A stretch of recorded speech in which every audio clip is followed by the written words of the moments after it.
군화발로 내 딸의 얼굴을 짓밟은 쓰레기 간부들 전부 혼내준다. 군인 딸의 폭행 소식을 들은 대한민국 육군 대장 엄마가 헬기 띄우고 쳐들어가 그들의 계급장을 찢어버리고 지옥을 보여주는 이야기입니다. 구독과 좋아요를 해주시면 더 좋은 사연으로 보답하겠습니다. 강원도 인제군 북면 원통리. 하늘은 금방이라도 눈을 쏟아낼 듯 잿빛으로 낮게 내려앉아 있었고 칼바람은 산맥을 타고 내려와 살갗을 파고들었다. 영하 20도를 오르내리는 혹한 속에서 세상은 온통 무채색으로 얼어붙어 있었다. 그 황량한 국도를 가로지르며 검은색 대형 세단 한 대가 미끄러지듯 달렸다.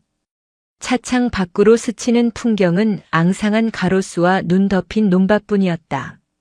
뒷좌석에 앉은 천명희는 차가운 가죽 시트의 감촉을 느끼며 창밖을 응시했다.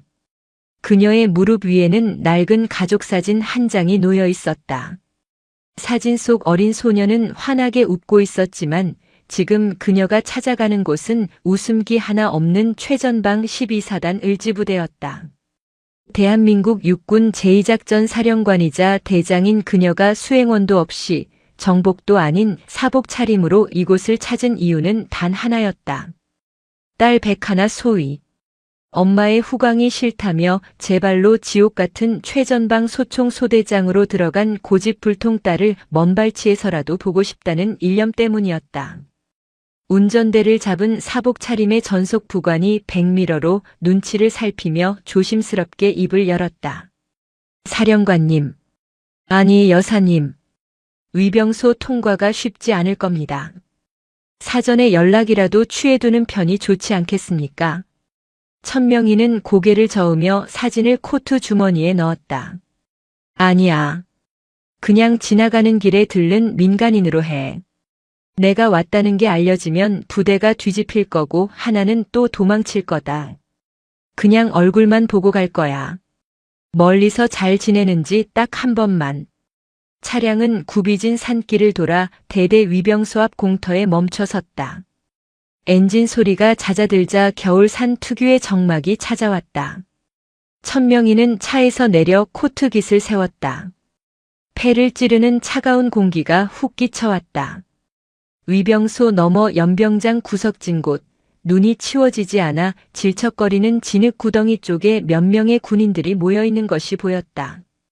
거리는 멀었지만 사령관으로서 평생을 전장에서 보낸 그녀의 감각은 본능적으로 불길함을 감지했다. 그곳에서 들려오는 소리는 훈련 구호가 아니었다.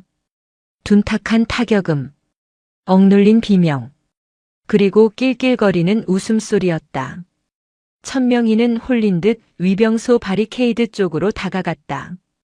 보초병이 제지하려 다가왔지만 그녀의 눈은 이미 연병장 구석에 고정되어 있었다. 그곳에는 진흙투성이가 된 작은 체구의 장교가 바닥에 나뒹굴고 있었다. 흙탕물에 젖어 형체를 알아보기 힘든 계급장은 소위를 나타내는 다이아몬드 하나였다. 백하나였다. 그녀의 딸 위로 거대한 그림자가 드리워졌다. 중대장 왕철구 대위였다. 그는 군화발로 백하나의 복부를 걷어찼다. 퍽 하는 소리가 위병소까지 들릴 정도로 선명했다. 백하나는 고통에 몸을 웅크리며 진흙 바닥을 굴렀다. 야 백하나. 아프냐? 아파. 왕철구는 쓰러진 백하나의 머리채를 움켜쥐고 억지로 일으켜 세웠다. 백하나의 얼굴은 흙과 피범벅이 되어 있었다. 왕철구는 그녀의 뺨을 손바닥으로 툭툭 치며 비릿하게 웃었다. 소대장이라는 년이 빠져가지고 야간 순찰 돌 때 졸았냐? 내가 그러니까 애들이 널 무시하는 거야. 장교가 아니라 어디 술집 마담 같은 표정이나 짓고 말이야. 그 옆에는 대대장 마동팔 중령이 뒷짐을 지고 서 있었다. 그는 담배를 피우며 연기를 길게 내뿜었다. 부하 장교가 구타당하는 모습을 보며 즐거워하는 기색이 역력했다. 왕 대위, 살살해라. 그러다 얼굴 상하면 어디 팔아먹지도 못한다. 얼굴 반반한 거 믿고 장교된 년인데 상품 가치는 지켜줘야지. 마동팔의 말에 왕철구와 주변에 있던 하사관들이 와하 웃음을 터뜨렸다. 그 웃음소리가 천명희의 고막을 날카롭게 찢었다. 천명희의 손이 위병소 철조망을 으스러져라 움켜쥐었다. 손가락 마디가 하얗게 질렸다. 내 딸이. 금지옥엽 키운 내 딸이. 짐승 같은 놈들에게 둘러싸여 짓밟히고 있었다.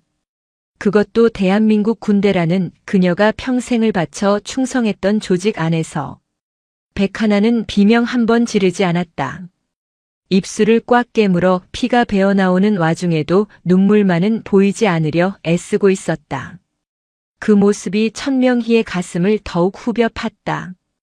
왕철구는 반응이 없는 게 재미없다는 듯 백하나의 정강이를 군홧발로 지시겼다. 독한 년. 울어봐. 잘못했다고 빌어보라고. 내 엄마한테 이르겠다고 소리라도 쳐보란 말이야. 왕철구의 고함이 메아리 쳤다. 천명희는 더 이상 참을 수 없었다. 그녀는 위병소 차단봉을 몸으로 밀치며 소리쳤다. 그만둬. 그녀의 목소리는 분노로 갈라져 있었지만 전장을 호령하던 장군의 위압감이 서려 있었다. 연병장의 시선이 일제히 위병소 쪽으로 쏠렸다. 천명희가 연병장으로 성큼성큼 걸어 들어갔다.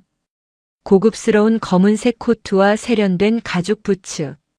흑투성이 연병장과는 전혀 어울리지 않는 차림새였다. 마동팔은 피우던 담배를 바닥에 뱉고 비스듬히 고개를 꺾으며 천명희를 훑어보았다. 뭐야? 위병소. 근무 안 서나. 민간인이 어디라고 기어들어와. 마동팔의 호통에 위병소 근무자들이 당황하여 달려왔지만 천명희의 기세에 눌려 섣불리 몸에 손을 대지 못했다. 천명희는 곧장 백하나에게 다가가려 했다. 하지만 왕철구가 그녀의 앞을 가로막았다. 그는 덩치를 과시하듯 어깨를 펴고 천명희를 내려다보았다. 아줌마, 여기 등산로 아닙니다. 길 잃으셨으면 곱게 나가세요. 군사보안구역인 거 안 보입니까? 천명희는 왕철구를 노려보았다. 살기 어린 눈빛에 왕철구는 순간 흠칫했지만 이내 상대가 그저 돈 많은 중년 여성일 것이라 단정 짓고는 다시 거만하게 굴었다. 천명희의 시선은 왕철구 넘어 바닥에 쓰러져 거친 숨을 몰아쉬는 딸에게 닿았다. 하나야. 그 목소리에 백하나가 힘겹게 고개를 들었다.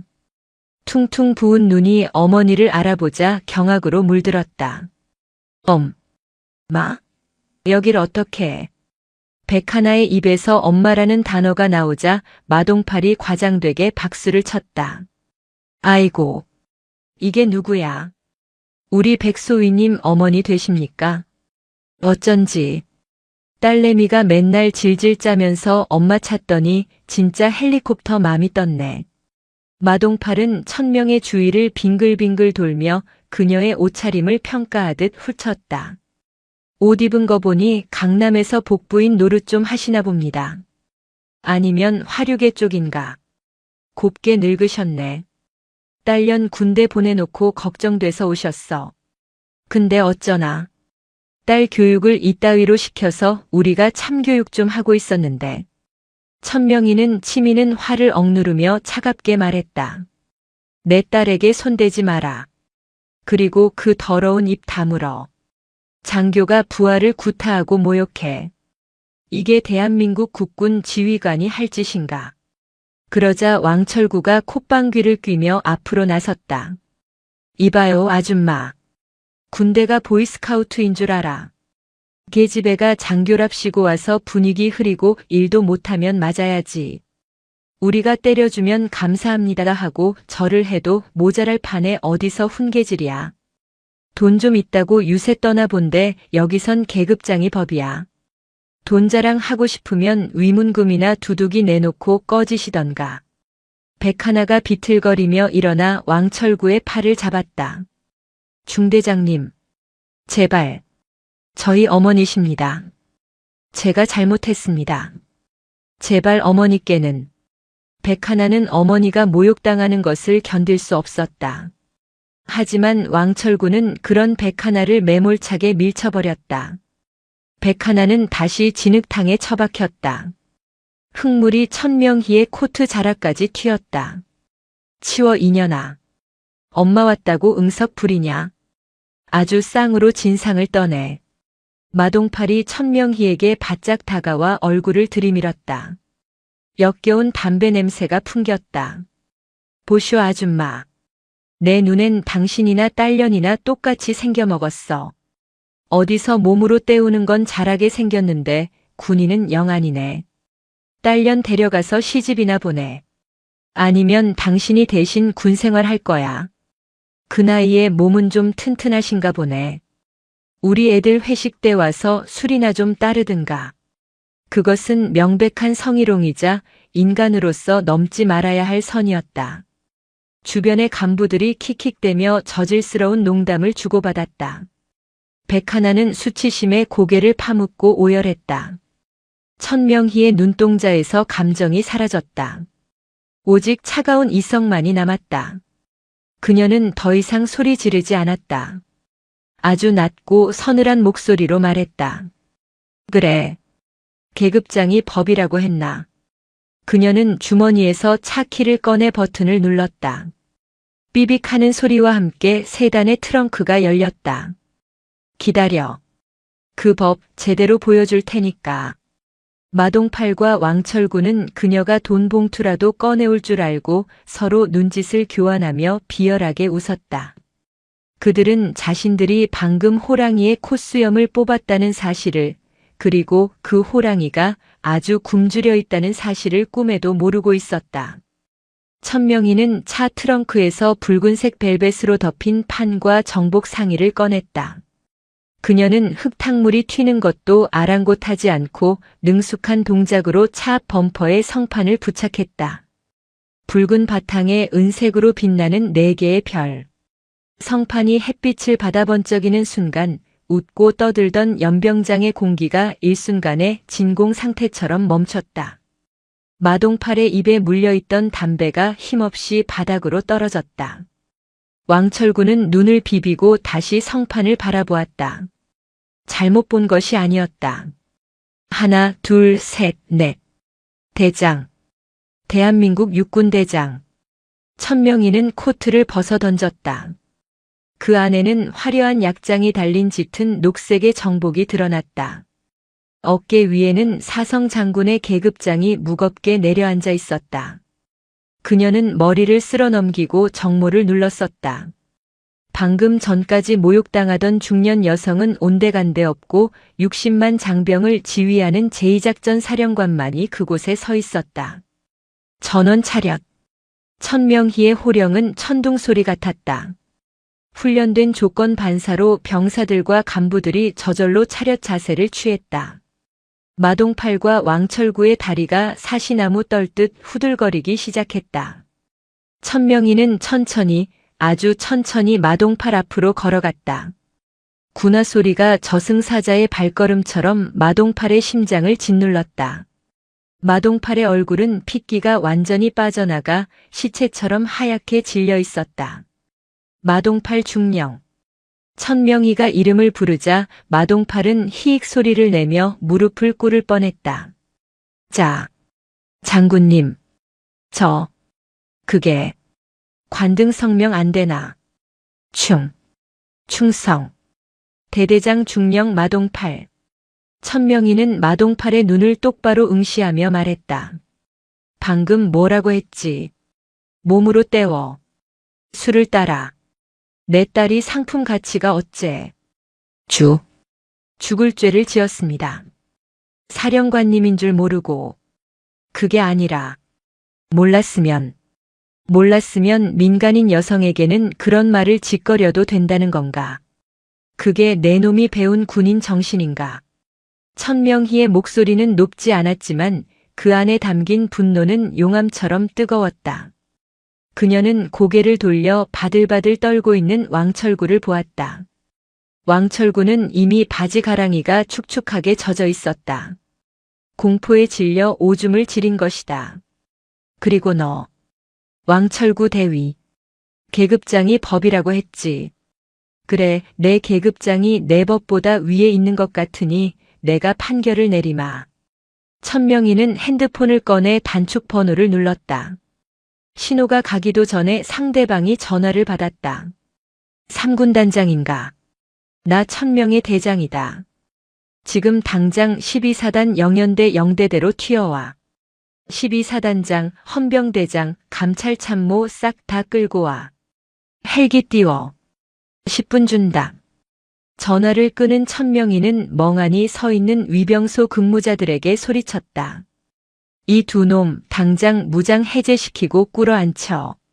도망가면 너희들도 공범이다. 병사들은 잠시 머뭇거렸지만 사성 장군의 서슬 퍼런 명령에 마동팔과 왕철구의 양팔을 결박하고 강제로 무릎 꿇렸다. 10분도 채 지나지 않아 고요했던 산속 부대의 하늘이 헬기 소리로 진동했다. 3군 단장의 지휘 헬기를 선두로 12사단장의 헬기, 헌병대의 차량 행렬이 줄지어 위병소로 들이닥쳤다. 연병장에는 흙먼지가 자욱하게 일었다. 헬기에서 뛰어내린 3군 단장 중장은 흙바닥에 무릎 꿇려 있는 대대장과 중대장, 그리고 그 앞에 도깨비 같은 표정으로 서 있는 천명희 대장을 보고 사태의 심각성을 직감했다. 그는 헬기 프로펠러 바람을 뚫고 달려와 거수 경례를 붙였다. 충성. 3군 단장 중장 최무성. 사령관님의 호출을 받고 왔습니다. 뒤이어 사단장과 참모들이 줄줄이 달려와 도열했다. 별들의 집합이었다. 별들의 무덤이 될 장소이기도 했다. 천명희는 그들의 경례를 받지 않았다. 그녀는 손가락으로 마동팔과 왕철구를 가리켰다. 이 새끼들. 당장 긴급 체포해. 혐의는 상관 모욕, 특수폭행, 성폭력 특별법 위반, 그리고 군기문란이다. 내 눈앞에서 개처럼 끌고 가. 헌병들이 즉시 달려들어 두 사람에게 수갑을 채웠다. 마동팔은 군단장님, 살려주십시오. 한 번만 봐주십시오. 라며 울부짖었지만 군단장은 그를 벌레 보듯 외면했다. 왕철구는 이미 혼절하여 질질 끌려갔다. 천명희는 그제야 바닥에 주저앉아 멍하니 이 광경을 지켜보던 백하나에게 다가갔다. 그녀는 코트 안주머니에서 손수건을 꺼내 딸의 피 묻은 얼굴을 닦아주었다. 백하나는 그제야 참았던 눈물을 터뜨리며 어머니의 품에 안겼다. 엄마, 엄마. 천명희는 딸을 힘껏 끌어안았다. 그녀의 눈에서도 뜨거운 눈물이 흘러내렸다. 하지만 그녀의 눈빛은 여전히 타고 있었다. 이것은 끝이 아니었다. 이제 시작이었다. 썩어 빠진 뿌리를 뽑아내기 위한 전쟁의 서막이 올랐을 뿐이었다. 미안하다 하나야. 엄마가 너무 늦게 왔지. 이제 괜찮아. 엄마가 다 죽여버릴 거야. 하나도 남김없이. 천명희의 선전포고가 차가운 겨울바람에 실려 흩어졌다. 그것은 단순한 위로가 아니었다. 핏빛 복수의 맹세였다. 12사단 사령부 본청 건물 3층. 사단장이 특별 지시로 비워둔 귀빈실은 백하나 소위의 새로운 거처가 되었다. 푹신한 침대와 따뜻한 온수, 그리고 창밖으로 보이는 평화로운 부대 전경. 지옥 같았던 최전방 소초와는 비교할 수 없는 천국이었지만 백하나에게 이곳은 창살 없는 감옥이자 숨막히는 독방이었다. 백하나는 침대 모서리에 앉아 무릎을 끌어안고 있었다. 멍든 팔과 다리에는 군의관이 정성껏 붙여준 거즈와 붕대가 감겨 있었다. 몸의 고통은 진통제로 잦아들었지만 가슴 속에서 끓어오르는 수치심은 어떤 약으로도 다스릴 수 없었다. 복도에서 들려오는 발자국 소리가 문 앞에서 멈췄다. 노크 소리와 함께 여군 부사관이 쟁반을 들고 들어왔다. 사단장 공관 조리병이 특별히 만든 보양식이었다. 소위님, 식사하셔야 합니다. 사단장님께서 남기지 말라고 당부하셨습니다. 부사관의 말투는 공손했지만 눈빛은 싸늘했다. 백하나는 그 눈빛을 읽었다. 그것은 동료를 보는 눈이 아니었다. 사고치고 엄마 백으로 피신 온 금수저, 군대의 기강을 무너뜨린 마마거를 바라보는 경멸의 시선이었다. 입맛이 없습니다. 그냥 두세요. 백 하나의 힘없는 대답에 부사관은 쟁반을 탁자 위에 소리나게 내려놓았다. 드시는 게 좋을 겁니다. 소위님 하나 때문에 지금 사단 참모부 전체가 야근 중인 건 아십니까? 밥투정까지 보고되면 저희 입장이 참 난처합니다. 가시돋친 말이었다. 부사관이 나가고 문이 닫히자 백 하나는 입술을 깨물었다. 부대 내의 모든 시선이 자신을 향해 꽂히는 비수 같았다. 어머니가 위병소를 부수고 들어와 자신을 구해냈다는 영웅담은 사단 내에서 전혀 다르게 소비되고 있었다. 병사들 사이에서는 장군 엄마 둔 덕에 꿀 빤다는 조롱이, 간부들 사이에서는 저런 나약한 년 때문에 지휘관들이 옷 벗는다는 원망이 퍼져나가고 있었다. 어머니는 그녀를 구했지만 동시에 그녀의 군인으로서의 생명을 끊어놓은 셈이었다. 백 하나는 거울 속에 비친 초라한 자신을 바라보았다. 정복 대신 환자복을 입은 자신의 모습은 폐잔병 그 자체였다. 며칠 뒤 백 하나는 헌병대 조사를 받기 위해 사령부 복도를 지나야 했다. 그녀가 나타나자 복도를 지나던 장교들과 병사들이 홍해처럼 갈라졌다. 그들은 백 하나를 보고 경례하지 않았다. 그렇다고 아는 체를 하지도 않았다. 그저 없는 사람 취급하며 고개를 돌리거나 자기들끼리 쑥덕거릴 뿐이었다. 저기 지나간다. 사스타 딸. 대대장님이랑 중대장님 불쌍해서 어쩌냐. 재수옴 붙었지. 그러게 적당히 좀 하지. 얼마나 징징거렸으면 사령관이 직접 오냐. 귓가에 스치는 말들은 헌병대 취조실의 조명보다 더 날카롭게 백 하나를 찔렀다. 그녀는 고개를 숙이고 죄인처럼 걸었다. 자신을 때린 건 마동팔과 왕철구였지만 사람들은 피해자인 그녀를 가해자로 몰아가고 있었다. 군의관의 진단서는 전치 사주였지만 부대의 진단은 복무 부적응이었다. 그녀는 철저히 고립되었다. 아무도 그녀에게 말을 걸지 않았고 아무도 그녀의 밥을 챙겨주지 않았다. 사단장이 보내는 과도한 친절과 배려는 오히려 그녀를 더욱 비참하게 만드는 족쇄였다. 그것은 보호가 아니라 격리였다. 1000명의 대장이 사단장실에서 조사를 마치고 귀빈실로 찾아왔다. 백 하나는 침대에 누워 벽만 바라보고 있었다. 하나야, 몸은 좀 어떠니? 어머니의 목소리에 백 하나는 몸을 일으키지 않고 차갑게 대꾸했다. 왜 오셨어요? 그냥 맞아서 죽게 내버려 두지. 천명이가 멈칫하며 딸의 등 뒤로 다가왔다. 그게 무슨 말이니? 엄마가 늦게 와서 미안해. 이제 다 해결될 거야. 그 짐승 같은 놈들 다 처벌받을 거고. 백 하나는 벌떡 일어나 소리쳤다. 그녀의 눈은 붉게 충혈되어 있었다. 해결이라고요? 뭐가 해결됐는데요? 내군 생활은요? 난 이제 평생 엄마 치마폭에 쌓인 바보 취급받으면서 살아야 해요. 차라리 그냥 맞고 버티는 게 나았어. 내가 원한 건 이런 게 아니었다고요. 하나야. 넌 피해자야. 부당한 폭력을 당했고 엄마는 그걸 막은 거야. 사람들은 그렇게 생각 안 해요. 엄마가 사령관이라는 힘으로 부대를 뒤집어 놓은 거라고 자기 딸 하나 때문에 수많은 사람 목 날아갔다고 욕한다고요. 엄마는 내 엄마이기도 하지만 군인이잖아요. 사적인 감정으로 부대 지휘 체계 무시한 거 그거 월권 아니에요? 딸의 뼈아픈 지적에 천명이는 입을 다물었다. 백 하나의 말은 틀린 것이 없었다. 어머니로서의 분노가 사령관으로서의 이성을 앞섰던 것은 사실이었다. 천명이는 떨리는 손을 뻗어 딸의 어깨를 잡으려 했지만 백 하나는 그 손을 뿌리쳤다. 나가주세요. 제발 혼자 있게 해주세요. 천명이는 힘없이 돌아섰다. 닫힌 문 너머로 딸의 흐느끼는 소리가 들려왔다. 천명이는 복도에 서서 주먹을 꽉 쥐었다. 딸의 원망을 듣더라도 그녀는 멈출 수 없었다. 이대로 물러선다면 딸은 정말로 부적응자가 되고 말 것이었다. 진실을 밝혀야 했다. 단순히 딸이 맞았다는 사실을 넘어 왜 그토록 잔인하게 짓밟혔는지 그 이면을 파헤쳐야 했다. 군단 헌병대 유치장. 마동팔 중령은 좁은 독방에 갇혀 있었지만 그의 표정에는 여유가 넘쳤다.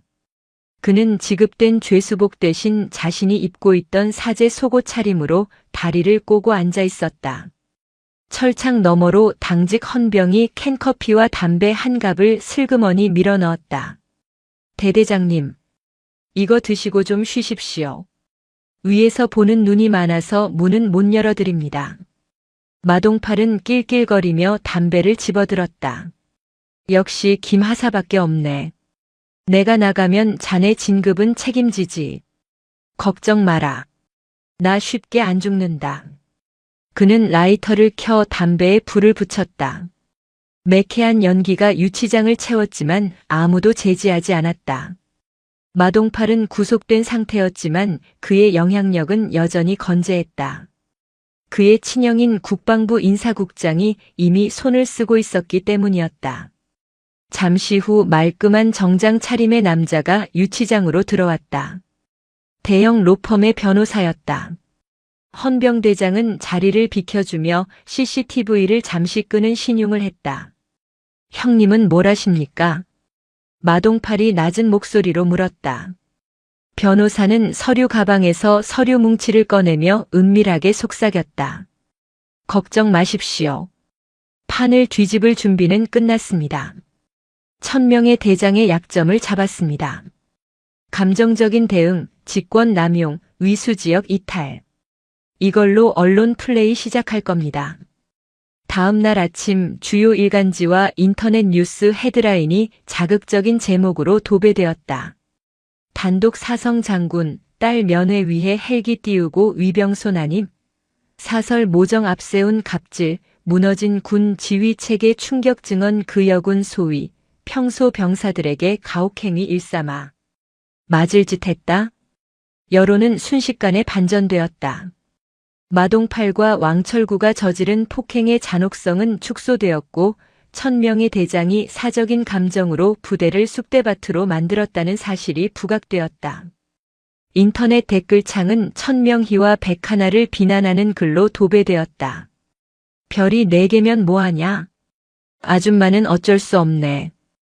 딸이 얼마나 개판 쳤으면 맞았겠냐? 장교가 맞을 정도면 말 다 했지. 군대가 유치원이냐? 엄마 불러서 해결하게. 서울 국방부 장관실. 국방부 장관은 조간신문을 책상에 던지며 천명희에게 전화를 걸었다. 천 장군. 자네 지금 뭐 하는 건가? 여론이 들끓고 있어. 당장 감찰 중단하고 복귀해. 이건 명령이야. 천명희는 수화기를 든 손에 힘을 주었다.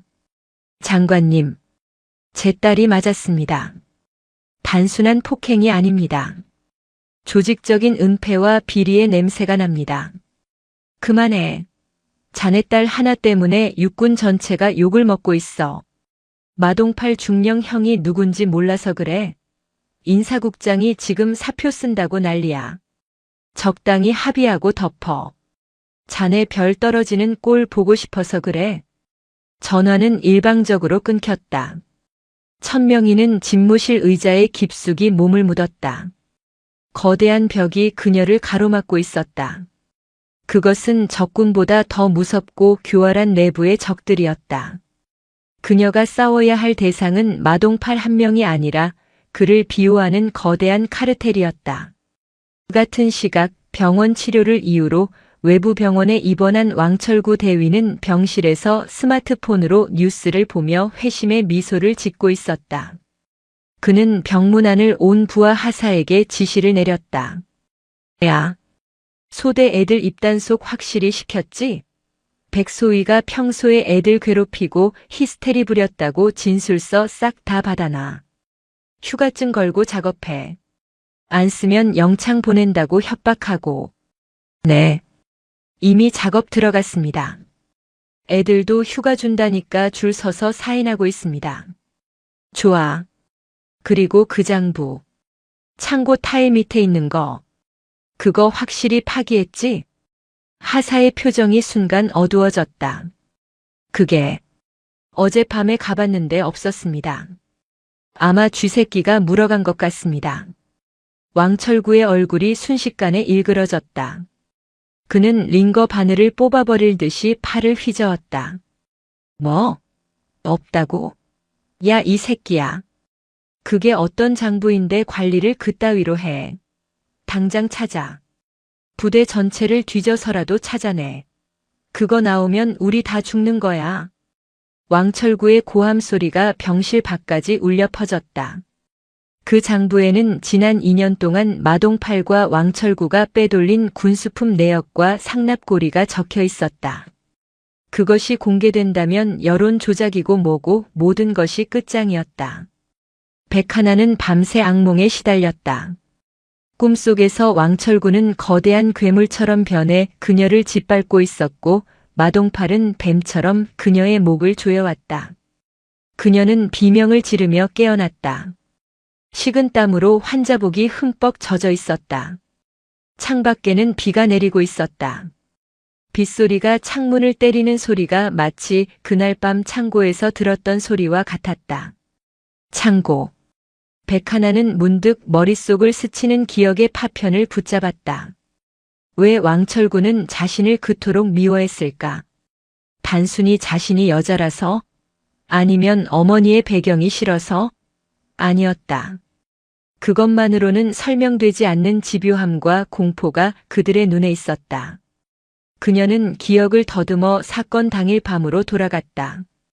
그날은 당직 사관 근무날이었다. 순찰을 돌던 중 보급 창고 쪽에서 인기척을 느꼈다. 평소라면 잠겨 있어야 할 창고 문이 살짝 열려 있었다. 그녀가 문을 열고 들어갔을 때 보았던 것은 텅 빈 관물대가 아니었다. 일종 보급품 식량이라고 적힌 박스들이 산더미처럼 쌓여 있었지만 내용물은 부대에서 보급하는 싸구려 부식이 아니었다. 최고급 한우 세트, 양주 그리고 민간인들이 쓰는 등산 장비들이었다. 그리고 그 옆에는 마동팔과 왕철구가 외부 업자들과 주고받은 거래 명세서가 흩어져 있었다. 이게 다 뭐지? 그녀가 명세서를 집어 들려던 순간 뒤에서 왕철구가 나타나 그녀의 머리채를 잡았다. 너 봤냐? 봤지? 이 쥐새끼 같은 년이 어디를 기어들어와. 그때부터 폭행이 시작되었다. 그들은 그녀를 근무 태만으로 징계하려던 게 아니었다. 자신들의 치부를 목격한 목격자를 입막음하려 했던 것이다. 모든 것이 명확해졌다. 어머니가 나서서 일이 커진 것이 아니었다. 애초에 그들은 자신을 쫓아내거나 정신병자로 만들어 사회에서 매장시킬 계획이었다. 백하나의 눈빛이 달라졌다. 억울함과 슬픔으로 가득 찼던 눈동자에 차가운 이성의 불꽃이 타올랐다. 내가 증명해야 해. 엄마가 아니라 내가. 백하나는 침대에서 일어났다. 통증이 밀려왔지만 이를 악물고 참아냈다. 그녀는 환자복을 벗고 옷장 속에 걸려있던 피 묻은 전투복을 다시 꺼내 입었다. 찢어진 부분을 대충 옷핀으로 고정하고 전투화를 신었다. 그녀는 책상 위에 있던 메모지를 찢어 짧은 편지를 남겼다. 어머니, 죄송합니다. 하지만 전 숨어 있지 않겠습니다. 군인의 명예는 스스로 지키라고 가르치셨잖아요. 제가 찾겠습니다. 놈들의 목덜미를 물어뜯을 증거를. 백하나는 창문을 열었다. 3층 높이였지만 가스배관이 바로 옆에 있었다. 유격 훈련으로 다져진 몸놀림으로 그녀는 빗속의 어둠 속으로 미끄러져 내려갔다. 백하나가 빗속을 뚫고 찾아간 곳은 사단 본청 뒤편에 있는 허름한 컨테이너 건물이었다. 군단 헌병 파견대라는 낡은 간판이 붙어 있었다. 문을 열고 들어가자 담배 연기가 자욱했다. 책상에 다리를 올리고 컵라면을 먹고 있던 사내. 덥수룩한 수염에 눈매가 매서운 중년의 남자. 군단 헌병대 수사관 장태산 준이었다. 그는 군내 비리를 캐다 윗선의 미움을 받아 이곳으로 좌천된 미친개로 불리는 인물이었다. 장태산은 비에 젖은 생쥐꼴로 들어온 백하나를 보고 젓가락을 내려놓았다. 뭐야? 귀하신 사령관님 따님이 여긴 웬일이야? 길 잃었어? 백하나는 떨리는 손으로 품속에서 젖은 수첩 하나를 꺼내 책상 위에 던졌다. 그녀가 평소에 기록해 두었던 관찰 일지였다. 길 찾으러 왔습니다. 마동팔과 왕철구. 그 새끼들 목 딸 수 있는 길. 장태산의 눈이 번뜩였다. 그는 수첩을 대충 훑어보더니 비릿한 미소를 지었다. 호. 이거 재미있네. 얌전한 고양이인 줄 알았더니 살쾡이였어. 도와주세요. 저 혼자선 못합니다. 하지만 제가 미끼가 될 수는 있습니다. 미끼라. 그거 잘못하면 진짜 죽는다. 놈들은 지금 독이 바짝 올라 있어. 상관없습니다. 이대로 병신 취급받으며 전역하느니 싸우다 죽겠습니다. 백하나의 눈빛에는 살기가 서려 있었다. 장태산은 컵라면 국물을 원샷하고 자리에서 일어났다. 그는 허리춤에서 권총을 꺼내 점검하며 말했다. 좋아. 나도 마동팔 그 돼지 새끼 잡으려다 실패해서 벼르고 있었거든. 거래 성립이다. 소위 오늘부터 내 조수해라. 조수가 아니라 파트너입니다. 말대꾸는 일단 그 젖은 옷부터 좀 말려. 감기 걸려서 작전 망치지 말고. 장태산은 자신의 야전 상의를 던져주었다. 백하나는 그것을 받아들었다. 거친 냄새가 났지만 그것은 위선의 향기가 아닌 진짜 전장의 냄새였다.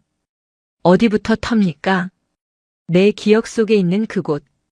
놈들이 가장 숨기고 싶어하는 곳.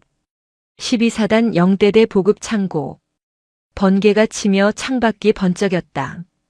두 사람의 그림자가 벽에 길게 드리워졌다.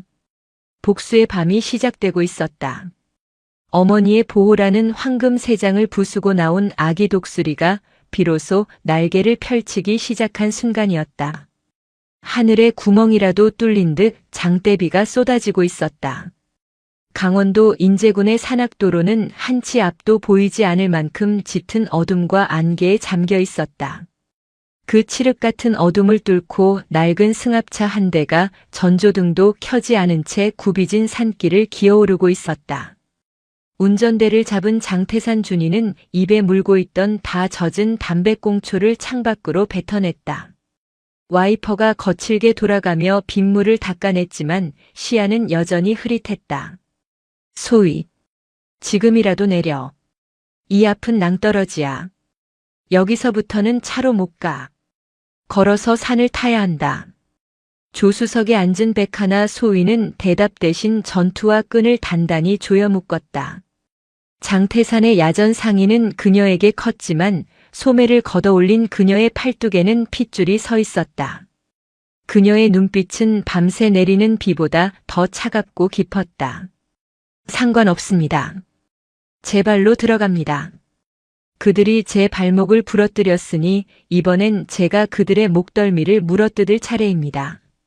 장태산은 피식 웃으며 차를 갓길 숲속 깊숙한 곳에 처박아 숨겼다. 두 사람은 차에서 내렸다. 차가운 빗줄기가 순식간에 온몸을 적셨다. 12월의 겨울비는 얼음장처럼 차가워 뼈마디를 시리게 했다. 그들이 향하는 곳은 백하나가 근무했던 최전방 GOP 대대의 후방 보급 창고였다. 마동팔과 왕철구가 자신들의 비자금을 숨겨둔 보물 창고이자 백하나가 피를 흘리며 쓰러졌던 지옥의 현장이었다. 경계가 삼엄할 거다. 왕철구 꼬붕들이 눈에 불을 켜고 있을 거야. 들키면 사령관 딸이고 뭐고 없다. 그냥 사고사로 위장해서 묻어버릴 놈들이야. 장태산이 허리춤에 꽂힌 3단봉을 점검하며 경고했다. 백하나는 고개를 끄덕였다. 그녀는 이미 각오하고 있었다. 오늘 밤 그녀는 장교가 아니라 사냥개였다. 두 사람은 멧돼지들이 다니는 산짐승길을 통해 부대 철조망 뒤편으로 접근했다. 진흙탕에 발이 푹푹 빠지고 가시덤불이 얼굴을 긁었지만 백하나는 신음소리 한 번 내지 않았다. 그녀의 머릿속에는 오직 창고 바닥 타일 밑에 숨겨진 그 물건 생각뿐이었다. 철조망 개구멍을 통과해 부대 안으로 들어서자 익숙하면서도 역겨운 냄새가 났다. 젖은 흙냄새와 짬밥 냄새, 그리고 은밀하게 태우는 쓰레기 냄새였다. 연병장 쪽은 고요했지만 보급 창고 쪽에는 희미한 불빛이 새어나오고 있었다. 장태산이 손짓으로 멈추라는 신호를 보냈다. 두 사람은 드럼통 뒤에 몸을 숨기고 상황을 살폈다. 창고 앞에는 우의를 입은 병사 서너 명이 망을 보고 있었고 안에서는 무언가를 부수는 소리가 들려왔다. 젠장. 선수 쳤나. 장태산이 낮게 욕설을 뱉었다. 왕철구가 병원에서 지시를 내린 것이 분명했다. 증거인멸이 시작된 것이다. 아직 늦지 않았습니다. 저들은 장부를 찾는 게 아니라 그냥 다 뒤엎고 있는 겁니다. 정확한 위치는 저만 압니다. 백하나의 말대로였다. 안에서 들려오는 소리는 무작위로 물건을 던지고 깨부수는 소음이었다. 그들은 장부가 어디 있는지 몰라 창고 전체를 파헤치고 있었다. 어쩔 셈이야. 정면 돌파? 쪽수에서 밀려. 교란 작전으로 갑니다. 제가 유인하겠습니다. 준이님은 그 사이 망보는 녀석들을 제압해 주십시오. 백하나는 바닥에 떨어져 있던 돌멩이를 집어들었다. 그녀의 심장이 터질 듯이 뛰었지만 손끝은 떨리지 않았다. 이것은 훈련이 아니었다. 실전이었다. 백하나가 창고 반대편 연료 탱크 쪽으로 돌멩이를 힘껏 던졌다. 깡 하는 날카로운 금소금이 빗소리를 뚫고 울려 퍼졌다. 뭐야? 무슨 소리야? 망을 보던 병사 두 명이 소리난 쪽으로 손전등을 비추며 달려갔다. 경계가 허술해진 틈을 타 장태산이 튀어나갔다. 그는 노련한 사냥꾼처럼 소리 없이 남은 한 명의 뒤로 다가가 입을 틀어막고 순식간에 기절시켰다. 둔탁한 소리와 함께 병사가 쓰러졌다. 장태산이 백하나에게 들어가라는 수신호를 보냈다. 백하나는 몸을 낮추고 창고의 옆문, 평소 자물쇠가 고장나 있어 자신만이 알고 있던 개구멍 같은 쪽문으로 미끄러져 들어갔다. 창고 안은 난장판이었다. 부사관 한 명과 병사 두 명이 곡괭이와 삽으로 바닥을 파헤치고 있었다. 오중사였다. 왕철구의 오른팔이자 병사들을 괴롭히는 데 앞장섰던 악질적인 인물이었다. 야, 똑바로 안 파. 오늘 밤 안에 못 찾으면 니들 다 영창이야. 대위님이 껍질을 벗겨버린다고 했다고. 오중사가 병사들을 발길질하며 소리쳤다. 그들은 백하나가 숨겨둔 타일 위치와는 정반대인 구석을 파고 있었다. 다행이었다. 하지만 백하나가 목표 지점까지 가려면 그들의 시야를 피해야 했다. 거리는 불과 10m. 박스와 적재물 사이를 오가는 숨막히는 잠입이 시작되었다. 백하나는 숨을 멈췄다. 자신의 심장 소리가 천둥 소리처럼 크게 들려 들킬 것만 같았다. 그녀는 쌓여있는 라면 박스 뒤에 몸을 숨긴 채 놈들의 동태를 살폈다. 오중사가 담배를 피우러 잠시 입구 쪽으로 등을 돌린 순간이었다. 지금이다. 백하나는 낮은 포복으로 바닥을 기었다. 차가운 시멘트 바닥이 배를 찔렀지만 속도를 늦출 수 없었다. 그녀가 기억하는 세 번째 기둥 옆 깨진 타일 조각. 그곳에 도달했다. 그녀는 주머니에서 꺼낸 맥가이버 칼로 타일 틈새를 들어 올렸다. 찌익 하는 미세한 소리가 났다. 병사 하나가 고개를 돌렸다. 무슨 소리 안 들렸습니까? 쥐새끼겠지. 빨리 파기나 해. 오중사의 호통에 병사는 다시 삽질을 시작했다. 백하나는 안도의 한숨을 삼키며 타일 밑을 더듬었다. 손끝에 차가운 플라스틱 감촉이 닿았다. 비닐에 쌓인 작은 저장 장치와 꼬깃꼬깃 접힌 녹음기였다. 찾았다. 마동팔과 왕철구 그리고 그 윗선까지 모조리 날려버릴 수 있는 핵폭탄이 그녀의 손에 들어왔다. 그녀는 그것을 전투복 안주머니 깊숙이 넣고 지퍼를 채웠다. 이제 나가기만 하면 된다. 하지만 운명은 가혹했다. 돌아나가려 몸을 돌리는 순간 그녀의 군화가 바닥에 놓여있던 빈 깡통을 건드리고 말았다. 쨍그랑. 정막을 깨는 경쾌하고도 끔찍한 소리가 창고 안에 울려 퍼졌다. 누구냐? 오 중사가 짐승처럼 반응했다. 그가 들고 있던 손전등 빛이 백하나가 숨은 곳을 정확히 비췄다. 어라. 이게 누구신가? 도망간 백소위님 아니십니까? 오 중사의 얼굴에 비열한 웃음이 번졌다. 그는 들고 있던 야전 삽을 고쳐 쥐며 병사들에게 눈짓했다. 문 닫아. 잡았다 요놈. 병사들이 쭈뼛거리며 백하나를 포위해왔다. 백하나는 천천히 일어났다. 더 이상 숨을 곳은 없었다. 비켜라. 상관에게 삽을 겨누나. 백하나가 소리쳤지만 오 중사는 비웃음만 흘렸다. 상관은 무슨. 탈영병이지. 너 여기서 죽어도 아무도 몰라. 발 헛디뎌서 뇌진탕으로 죽었다고 하면 그만이거든. 자, 그거 내놓으시지. 품에 넣은 거. 오 중사가 삽을 휘두르며 덤벼들었다. 백하나는 반사적으로 몸을 숙여 피했다. 삼날이 박스에 박히며 나무 파편이 튀었다. 백하나는 훈련받은 대로 오 중사의 손목을 낚아채 꺾으려 했지만 체급 차이가 너무 컸다. 오 중사는 힘으로 그녀를 밀어붙여 벽으로 던져버렸다. 등에 강한 충격이 왔지만 고통을 느낄 새도 없었다. 병사 2명이 달려들어 그녀의 팔을 잡았다. 절체절명의 순간 창고 철문이 쾅 하고 열리며 거대한 그림자가 들이닥쳤다. 애들 데리고 뭐하는 짓이야 이 양아치 새끼들아. 장태산이었다. 그는 맹수처럼 달려들어 병사 하나를 발로 걷어차 날려버리고 3단봉으로 오중사의 삽자루를 내리쳤다. 준이님, 빨리 튀어. 밖에도 놈들이 깔렸어. 장태산이 시간을 버는 사이 백하나는 열린 문으로 질주했다. 하지만 밖에는 이미 사이렌 소리와 함께 차량 불빛들이 몰려오고 있었다. 대대 전체에 비상이 걸린 것이다. 잡아. 전연 잡아야 해. 못 잡으면 우리 다 죽어. 무전기 너머로 왕철구의 고함이 들리는 듯 했다. 수십 명의 병력과 간부들이 손전등을 비추며 백하나와 장태산을 추격해왔다. 두 사람은 빗속의 산길을 미친 듯이 달렸다.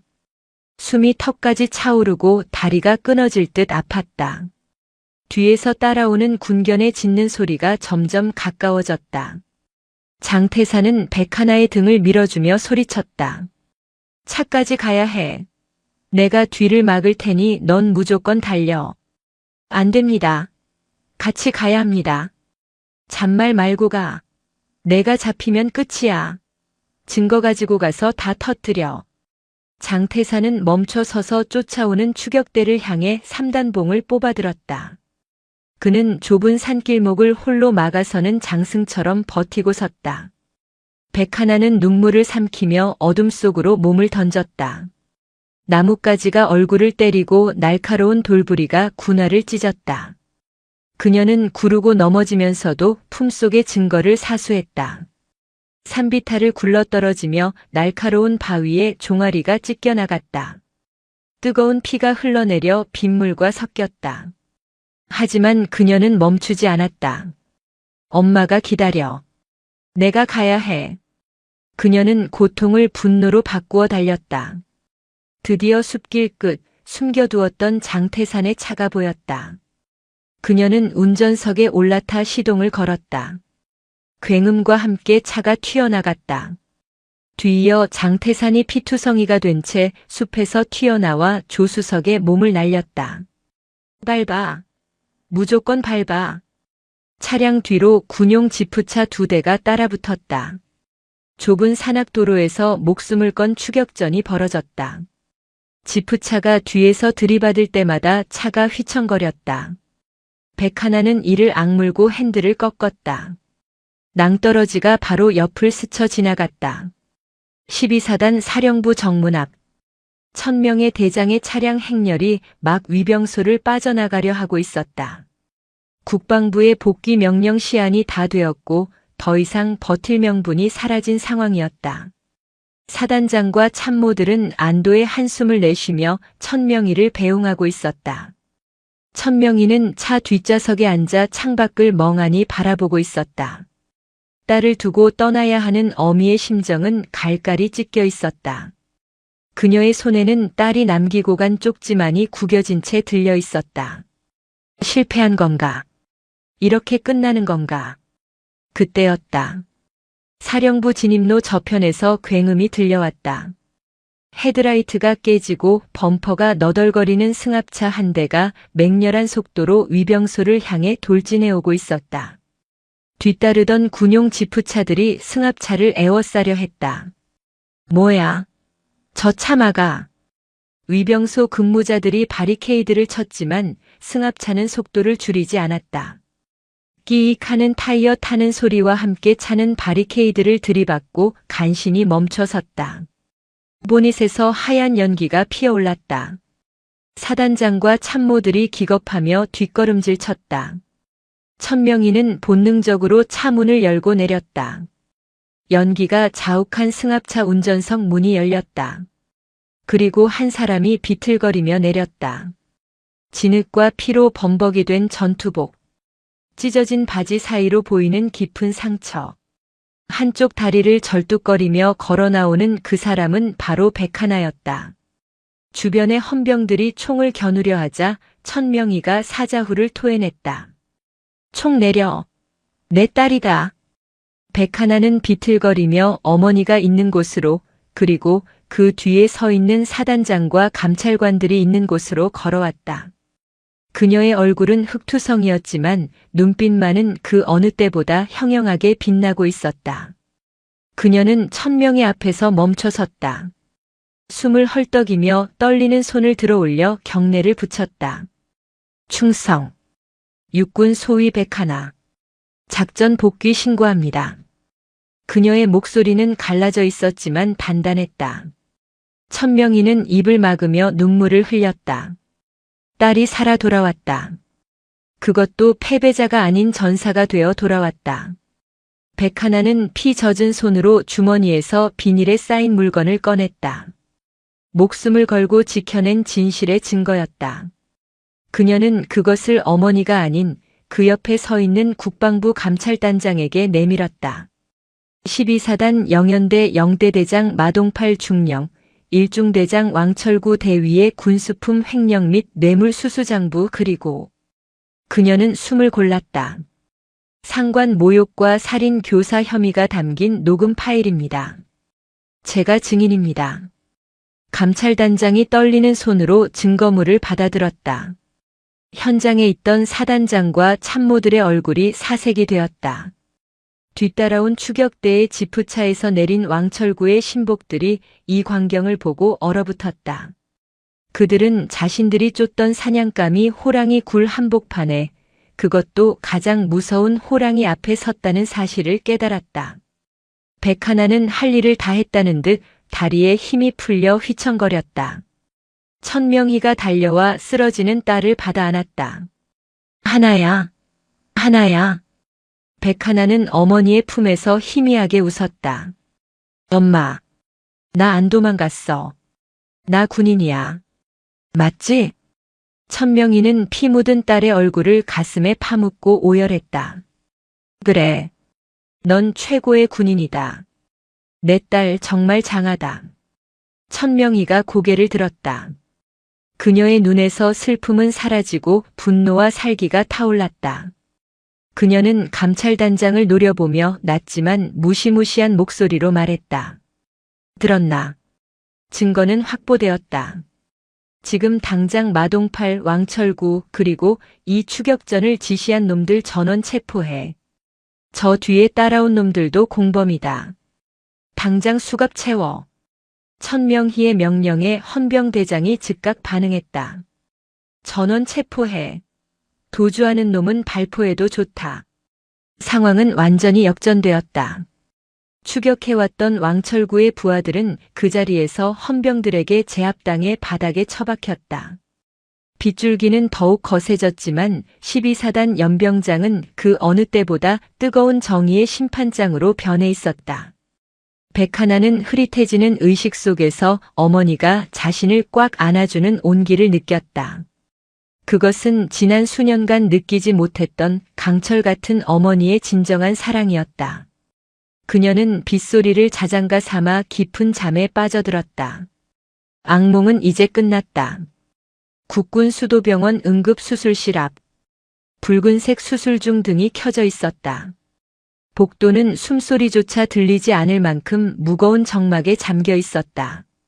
그 차가운 복도 의자에 천명의 대장이 앉아 있었다. 그녀의 정복에는 아직 딸이 묻히고 간 피가 굳은 채 말라붙어 있었다. 부관이 새 옷을 가져왔지만 그녀는 갈아입기를 거부했다. 이 피 냄새를 맡으며 분노를 날카롭게 벼리기 위함이었다. 수술실 문이 열리고 군의관이 걸어 나왔다. 다행히 장기는 다치지 않았습니다. 종아리 근육 파열과 전신 타박상이 심하지만 생명에는 지장이 없습니다. 정신력이 대단하더군요. 그 몸으로 어떻게 버텼는지 의학적으로 설명이 안 됩니다. 천명희는 그제야 깊은 숨을 토해냈다. 그녀는 자리에서 일어났다.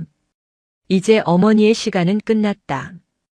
다시 사령관의 시간이었다. 그녀는 대기하고 있던 제2작전 사령부 법무참모와 헌병대장에게 눈짓했다. 시작해. 지금 이 시각부로 12사단은 없다. 범죄 소굴일 뿐이다.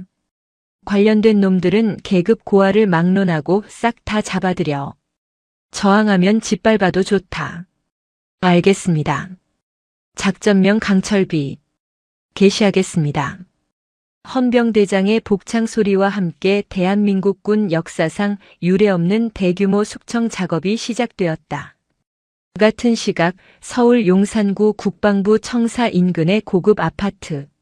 마동팔의 형이자 국방부 인사국장인 마성팔 소장은 와인을 마시며 느긋하게 TV를 보고 있었다. 동생이 사고를 쳤지만 자신의 인맥으로 충분히 덮을 수 있다고 믿었다. 그때 현관문이 부서질 듯한 굉음과 함께 박살났다.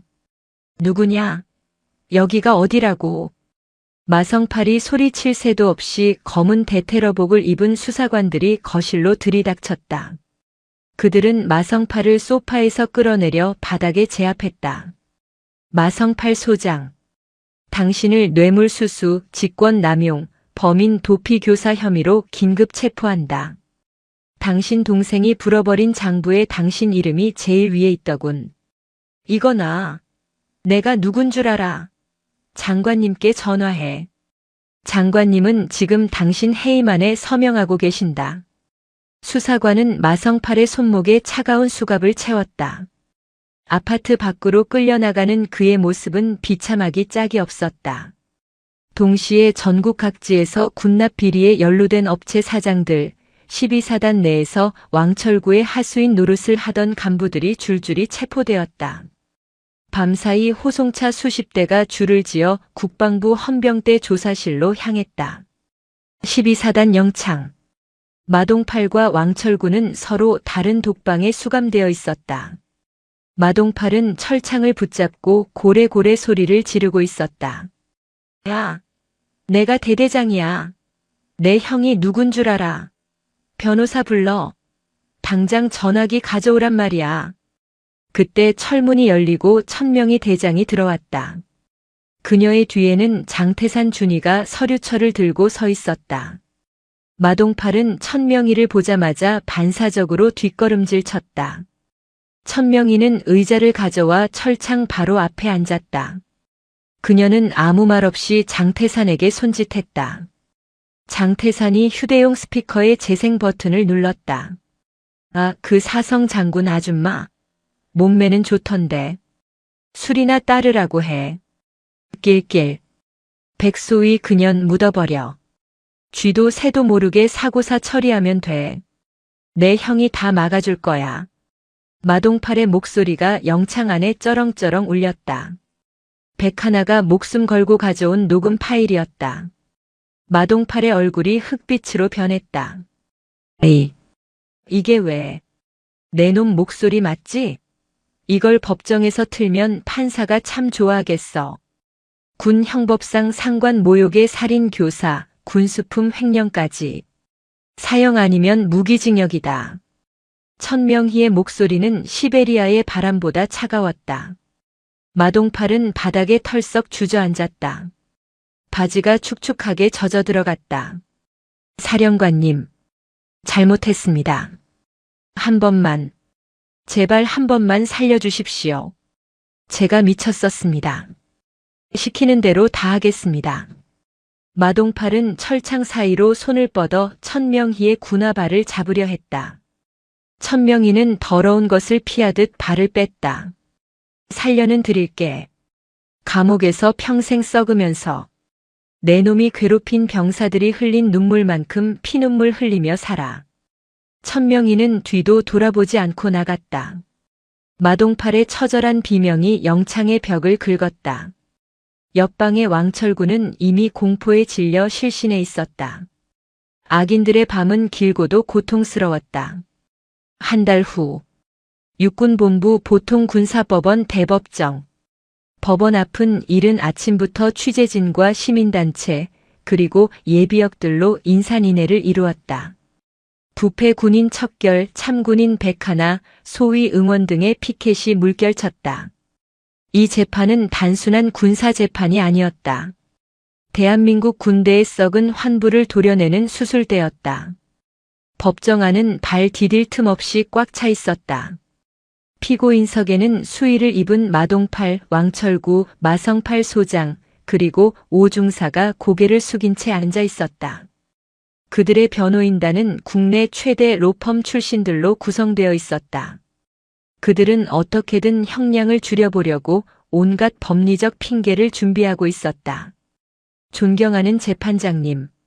피고인들은 오랜 군 생활로 인한 스트레스로 심신미약 상태였으며 변호사의 뻔뻔한 변론이 이어지자 방청석에서 야유가 터져나왔다.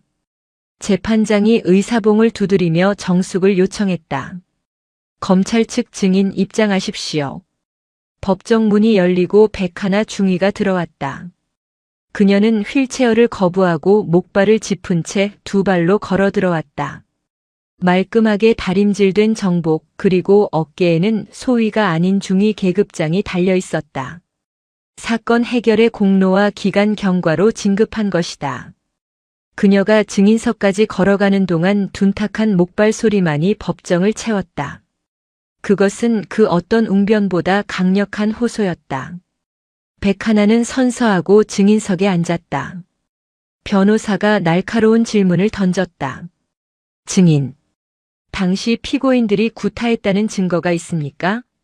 혹시 증인이 평소 업무 능력이 부족하여 질책받은 것을 과장하는 것은 아닙니까? 어머니의 권력을 믿고 상관을 무시한 적은 없습니까? 피해자를 가해자로 몰아가려는 전형적인 수법이었다. 방청석의 1000명의 대장이 주먹을 꽉 쥐었다. 하지만 백하나는 흔들리지 않았다. 그녀는 마동팔과 왕철구를 똑바로 쳐다보며 또렷하게 말했다. 저는 군인입니다.